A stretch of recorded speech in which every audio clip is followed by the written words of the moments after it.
अच्छा, indigenous rights alliance की जब हम जद्दोजहद को देखते हैं, दो सरखेल यहाँ पे बैठे हुए हैं मेरे मोअज़्ज़ज़ खुदा डन्नू शाह और खालिक जोने, जो वो उस पर बेहतर रोशनी डालेंगे। लेकिन आज की ये जो नशस्त है या ये जद्दोजहद है, वो उसी जद्दोजहद का एक तसलसल है। जब हम कहते हैं कि नाजायज़ ज़मीनों पे कब्ज़ा या मल्लीर के इंडिजिनस लोगों की बका की जद्दोजहद, तो उसमें हम सारे आ जाते हैं। जो यहाँ पे बैठे हुए हैं जितने भी लोग हैं, वो सारे इसी इंडिजिनस पॉपुलेशन, चाहे मेमन हों, चाहे कलमती हों, चाहे जोकिया हों, चाहे दूसरे बरादरी के लोग हों। तो मेरी सिर्फ उनसे ये गुजारिश है, एक हर्ज़ है कि अपने बका के लिए, अपने आने वाले नस्लों के लिए खुदारा इस बात को समझें कि ये जो कुछ हो रहा है, अगर ये इसी तरह चलता रहा और वो इसमें कामयाब हुए तो हमारे लिए कुछ भी नहीं है। हमें मुत्तहद होकर इन सब चीज़ों के ख़िलाफ़ उठना होगा, बात करनी होगी। जितने भी इनके आलाकार हैं, चाहे मल्लीर एक्सप्रेस वे के, चाहे बहरिया टाउन के, चाहे DHA के, चाहे यहाँ जो सैकड़ों हाउसिंग स्कीम बन रहे हैं, चाहे रेती बजरी के हवाले से, तो हमें उनके ख़िलाफ़ उठना होगा, बात करनी होगी और लोगों को ये समझाना होगा कि हम आपकी जंग लड़ रहे हैं, वो हमारे साथ आके जुड़ें, ताकि हम एक बेहतर कल के लिए, एक बेहतर सुबह के लिए हम काम कर सकें। अब यहाँ पे मौजूद है मेरे चाचा सिद्दीक, जो असल 20 साल से जद्दोजहद कर रहे हैं। मैं तो उन्हें कहता हूँ कि आप उन्हें इज़्ज़त दें अपने तालियों में, कि वो आके यहाँ पे अपने जद्दोजहद के बारे में लोगों को यहाँ पे बैठे हुए बता सकें। बिस्मिल्लाहिर्रहमानिर्रहीम। वेठल महिमान जो मां शुक्रगुज़ार आहियां जेके मुंहिंजूं ॻाल्हियूं ॿुधनि था पिया, ऐं हीअ जेका गैदरिंग आहे तमामु भली आहे, तमामु सुठी आहे। पर मां हिकिड़ी गुज़ारिश कंदुसि त हर जुमे ते मुल्लों वाइज़ कंदो आहे, पर ॻाल्हि उहा ई कंदो आहे। माण्हू ॿुधी ॿुधी थकी पिया आहिनि।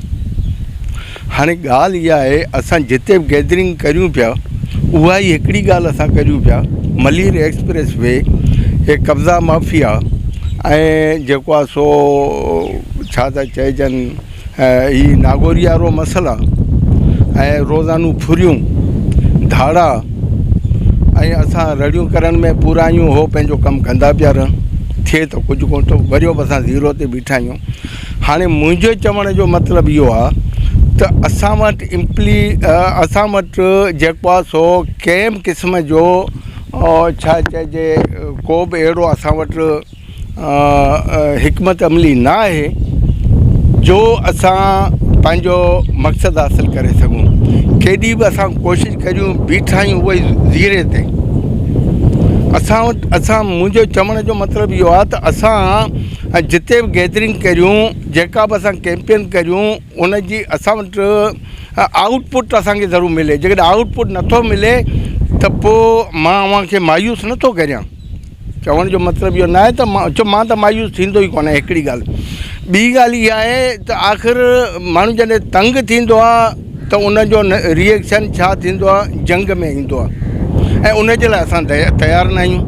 उनजे लाइ करे चवंदो यार सिद्दीक़ त पाण खे त उहो ई ग़रक़ करे वेंदो, ई असांखे बि ग़रक़ करे छॾींदो। सो असां वटि हाणे इहा सूरत हाल आहे। हाणे मां थोरो अचां थो पंहिंजनि ॻाल्हियुनि ते, थोरो मां ॻाल्हायां थो मल्लीर एक्सप्रेस वे ते। मां मल्लीर एक्सप्रेस वे ते त पंहिंजो अकरम वारी जाइ ते प्रोग्राम थियो, उन में बि इहा ॻाल्हि थी। असांजी उहा जेका वकील हुआ, उन्हनि बि इहो चयो त भई एशियन बैंक छा आहे, उन्हनि जो एशियन डेवलपमेंट बैंक उनजो फंड बंदि करे छॾियो आहे। त भई फंड बंदि थियो त उनजो साह ख़तमु थियणु खपे न, उनजो साह ई उनजे अंदरि आहे, पर हू साह खणे थो पियो। ॿी ॻाल्हि इहा आहे, मूंखे जेका ख़ासि ॻाल्हि जेका चवणी इहा आहे त ही रेती बजरी ते, ही मल्लीर एक्सप्रेस वे रेती बजरी ते ठहे थो। साईं मुंहिंजो पॉइंट ॿुधण जहिड़ो आहे। इहो जॾहिं बंदि थी वियो त उनखे नसार माना ठहंदो ई कोन, हलिया वेंदा टपण गोल करे हलिया वेंदा। इहो अख़र ॿुधी छॾियो। उन जे लाइ करे असांखे ॿियो कुझु बि करणो कोन्हे। हाई कोर्ट जा ऑर्डर्स आहिनि 2012 ऐं 2013 जा क्लियर कट ऑर्डर आहिनि। जेकॾहिं का बि एजेंसी जेकॾहिं इन में मुलवस थिए थी, फौरी तौर ते उनजो जेको आहे सो रद्द अमल ॾाढो ख़तरनाक उन जे लाइ थींदो। लेकिन अफ़सोस जहिड़ी ॻाल्हि आहे, उन्हनि ते कंहिं क़िस्म जो इम्प्लीमेंट नथो थिए ऐं असां जेको हिते रड़ियूं कंदा रहूं था, उहे ई असां ज़ीरे ते बीठा आहियूं। मलीर एक्सप्रेस वे जो अॼु रेती जेकॾहिं बंदि थिए, सुभाणे टपण गोल करे हलिया वेंदा। भले उन्हनि खे अरबूं ऐं खरबूं रुपया, भले डॉलर एशियन पंहिंजो बैंक जेका डेवलपमेंट बैंक जेका हुनखे ॾे, लेकिन अव्हांखे ॿुधायां थो उहे पैसा बेकार आहिनि। छो जो हिकिड़ो डंपर जेकॾहिं ॿाहिरां आणीनि था त 60 खां 70 हज़ार रुपया हुनखे घर में पए थो। हीउ हिते 10,000 रुपयनि में पए थो। हुतां खां शावल भरियो, हिते उछलाए छॾियो, हितां खां खयो, जीअं न उहो पाणीअ जो खंदो माण्हू वराईंदो आहे, हितां खां कढी हिते रखंदो, हितां खां कढी हिते रखंदो। त सेम थिंग आहे इहा बि, हुनखे मुफ़्त में हर चीज़ मिले थी। इहो पैसो केॾांहुं थो वञे? हुननि जो जेको एस्टीमेट जेको हूंदो, उन में आउं सम्झां थो इहे सभु शयूं ईअं न हूंदो त मलीर मां रेती खणो, न हूंदो। लेकिन उन्हनि एस्टीमेट कंहिंखे ॾेखारीनि। मां जॾहिं हिकु दफ़ो वियो सां, मुंहिंजे गाॾीअ में ज़रूरत का हींअर मूं वटि गाॾी कोन्हे, अॼु हर वक़्तु मूंखे ख़बर आहे किथे न किथे को बि सुवाल मूंखां पुछी करे सघे थो, पोइ मां वरी उहो ई चीज़ मां उन्हनि खे ॾेखारींदो आहियां। तो मक़सदु चवण जो इहो आहे त उहे जेके आहिनि, ऐं हुननि खे मां हिकु दफ़ो ॾेखारियो त मूंखे मुंहिंजो बाबा हीअ अव्हां ग़लति कमु करियो था। आप कौन है? हम इंजीनियर है, फलान है, मैं इमरान नाम है, फलान ये हुआ वगैरह। बहरहाल हम इंजीनियर हैं। मैंने कहा यार ये तो गलत काम है कर रहे हैं। क्या क्यों गलत काम है भाई? रोड बन रहा है, ये तो पब्लिक इंटरेस्ट है। पब्लिक है, वही पब्लिक इंटरेस्ट वाली बात चलती है। जब कैसे वो ट्रिब्यूनल वाले कहते पब्लिक इंटरेस्ट है? पब्लिक इंटरेस्ट कुछ भी नहीं है। ये अपना जो है ना कारोबार शुरू करके, ये ट्रिब्यूनल वाले जो है ना, इन्वायरमेंटल ट्रिब्यूनल वाले अपना कारोबार शुरू करके बैठे। मैं भी एक बार गया था, यही है नागौरी के सिलसिले में मैं गया था। तो मैंने जब उनसे किसी से मैंने बोला, मैंने कहा यार जी भाई आपका काम यहाँ पर हो जाएगा। अरे मैंने कहा ये क्या बोल रहा है? मुझा तो चवे मुखे, आपका काम मेरा काम क्या है? मेरा काम तो नहीं, पब्लिक का काम है ना। मां सम्झी वियुसि फ़ौरन। मां वियुसि हाई कोर्ट में, उते पंहिंजो दोस्त हुजनि, हुन सां मूंखे 11 नंबर हिकिड़ी वॾी ॻाल्हि करे वियो। चए बाबा हिते हले ई इहो कारोबार तो पब्लिक ही जेको आहे न, साईं हिते माफ़ु कजो, हिते तव्हां असांजा हूंदा ट्रिब्यूनल वाला अदा हींअर ॻाल्हाए वियो त हू ही साईं जिते किथे पंहिंजो कारोबार आहे। हाई कोर्ट जा ऑर्डर आहिनि ऐं मक़बूल बाकर जेको चीफ जस्टिस हो, हुन जा सख़्तु खां सख़्तु ऑर्डर आहिनि, पर छा आहे इम्प्लीमेंट नथो थिए। तव्हां हिकु दफ़ो पढ़ी त ॾिसो, साईं वारनि खे, साईं ख़ालिक वारा जेके आहिनि, लेकिन छा जो उते इम्प्लीमेंट करण वारो को बि माण्हू कोन्हे। मां वटि हिकिड़ो ई तरीक़ो आहे, मूंखे त घणो कुझु ॻाल्हाइण ते दिलि चवे थी, पर हाणे वरी ॻाल्हाइण बि सो ज़्यादा मौज़ूअ ते वेंदो त रुॻो मां हिते लॿाड़ करे वेही रहंदुसि बेकार आहे। मां हिकिड़ी ॻाल्हि मां ज़रूरु चवंदुसि त हाणे असांखे सिर्फ़ु ऐं सिर्फ़ु असां कानूनी तक़ाज़ा सभु पूरियूं आहिनि। असल हूंदी आहे कानूनी तक़ाज़ा, सा असां वरी पूरियूं करे छॾियूं। जॾहिं पूरियूं कयूं इम्प्लीमेंट नथो थिए, उनजो रिएक्शन छा निकिरंदो, उहा रिएक्शन लाइ करे को बि तयारु कोन्हे। मां उनखे हिकिड़ी तजवीज़ ॾियां थो, आई सॼो माफ़िया जी जड़ पुलिस आहे, ख़तरनाक में ख़तरनाक जड़ पुलिस आहे, वॾो क्रिमिनल डिपार्टमेंट आहे, क्राइम डिपार्टमेंट। क्राइम ख़ुदि पंहिंजे हथनि सां कनि था पिया। अॼु बि जेकॾहिं असां IG ऐं DIG ईस्ट ऑफिस जे साम्हूं असां धरणियूं हणूं त आउं सम्झां थो असांखे सुठी आउटपुट मिली सघे थी। ऑर्डर खणी वञी ॾेखारियो, हाई कोर्ट जे अॻियां वञी बीहो, हीअ अली अहमद शेख खे चओ हे ऑर्डर तव्हांजे कोर्ट जा निकितल आहिनि, या त हुनखे टांडो ॾियो या हुन ते इम्प्लीमेंट असांखे कराए ॾियो। थोरी हिमत जी ज़रूरत आहे। ईअं न चओ त हीअ पाण खे घर करे छॾींदो, हीअ असांजो बुण कढी छॾींदो, ईअं न आहे। तव्हांखे मां ॿुधायां थो, साईं असां वटि पंहिंजो जमाल नासरा या ॿिया दोस्त आहिनि, सभु वेठल आहिनि, ऐं असां रुॻो हिते लॿाड़ करे वेंदासीं न आहे। जेसिताईं असां अमली जदोजहद न कंदासीं, तेसिताईं आउं सम्झां थो असां उहो ई ज़ीरे ते बीठा हूंदासीं। इन जे लाइ करे तयारु थियो।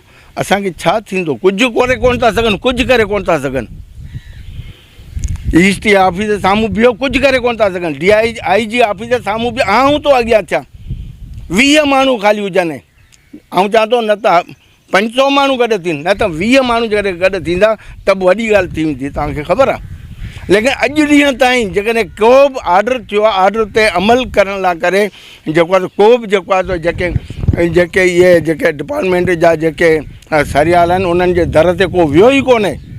असां वञूं त SSP जे ऑफिस में, SSP त टॉप क्लास जा जेके पाण क्रिमिनल आहे। SSP चाहे हीउ ईंदो, ॿियो ईंदो, टियों ईंदो, पर हू हुनखे पंहिंजो मंथली भत्तो खपे।